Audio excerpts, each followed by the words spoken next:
Hello friends, আপনারা কেমন আছেন? আশা করছি সবাই ভালো আছেন। আজকে আমি বানিয়ে দেখাবো দুর্দান্ত স্বাদের ফুলকপির রেসিপি। তো তার জন্য এই যে আমি ফুলকপি কেটে ধুয়ে পরিষ্কার করে নিয়েছি, আর 3টে মাঝারি সাইজের আলুকে ডুমো ডুমো করে কেটে নিয়েছি।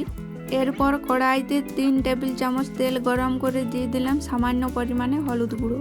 হলুদ তেলের সাথে মিশিয়ে নিয়ে দিয়ে দিলাম ভাপিয়ে রাখা ফুলকপি ভাজার জন্য। ফুলকপি রান্না করার আগে সামান্য লবণ দিয়ে ভাপিয়ে নেওয়া জরুরি, কারণ ভাপিয়ে নিলে ফুলকপির কাঁচা গন্ধটা চলে যায় আর তাতে রান্নাটা বেশি ভালো লাগে খেতে। ফুলকপি দেওয়ার পর এখন এর মধ্যে দিয়ে দিলাম একটা টমেটো আর 2টো পেঁয়াজকে মাঝ বরাবর কেটে, আর দিলাম 4টে কাঁচা লঙ্কা। এখন এগুলোকে ঢাকা দিয়ে দিয়ে ভেজে নেব। আমি 3 মিনিটের মতো ঢাকা দিয়ে ভেজে নিয়েছি। এতে দেখুন ফুলকপি, টমেটো, পেঁয়াজ বেশ ভালো ভাজা ভাজা হয়ে গেছে। মাঝে একবার ঢাকা তুলে নাড়াচাড়াও করে নিয়েছিলাম যাতে কড়াইয়ের তলায় লেগে না যায়। এখন টমেটো, লঙ্কা আর পেঁয়াজগুলোকে তুলে নিচ্ছি। তুলে নেওয়া হলে এখন ফুলকপিগুলোকে হালকা নাড়াচাড়া করে এবার তুলে নেব। সমস্ত ফুলকপি আমি তুলে নিয়েছি। এখন ওই কড়াইতে আরও 3 টেবিল চামচ তেল গরম করে দিয়ে দিচ্ছি। একটা তেজপাতা, একটা শুকনো লাল লঙ্কা আর সামান্য 5 ফোড়ন, সামান্য জিরে ফোড়ন।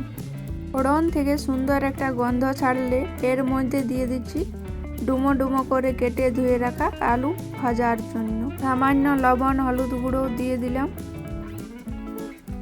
একটু সময় নিয়ে এবার আলু ভালোভাবে নাড়াচাড়া করে ভেজে নেব। আলু ভাজা হতে থাক, ততক্ষণে আমি যে ভেজে রাখা টমেটো, পেঁয়াজ, লঙ্কা তুলে রেখেছিলাম সেটার মধ্যে 1 চামচ জিরে ও কয়েক টুকরো আদা আর 4 কোয়া রসুন নিলাম।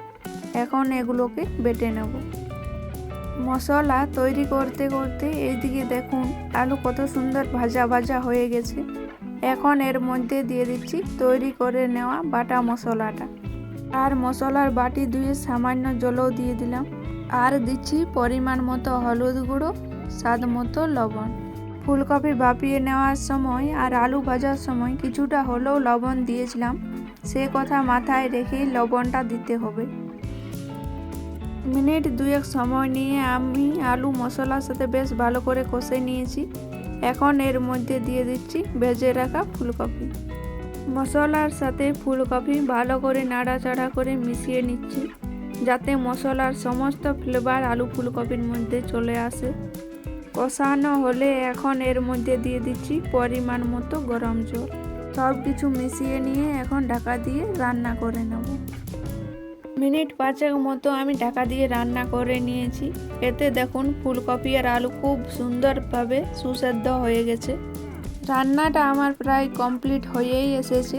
এখন দিয়ে দিচ্ছি 1/2 চামচ মতো গরম মশলা আর সামান্য পরিমাণে চিনিও দিয়ে দিলাম। সমস্ত কিছু মিশিয়ে নিচ্ছি। আমি আরও 2 মিনিটের মতো ঢাকা দিয়ে রান্না করে নিয়েছি। এখন সব শেষে দিয়ে দিচ্ছি ধনেপাতা কুচি। তো আমার ভিডিওটি যারা ইউটিউব চ্যানেল থেকে নতুন দেখছেন প্লিজ সাবস্ক্রাইব করে চ্যানেলের সাথেই থাকবেন, আর ফেসবুক পেজ থেকে দেখে থাকলে একটা লাইক দিয়ে পেজটাকে ফলো করে দিবেন। আশা করছি আজকের আমার এই রেসিপি আপনাদের ভীষণ ভালো লাগবে। আর আমার চ্যানেল এখনও না সাবস্ক্রাইব করা রইলে সাবস্ক্রাইব করার জন্য অনুরোধ রইল।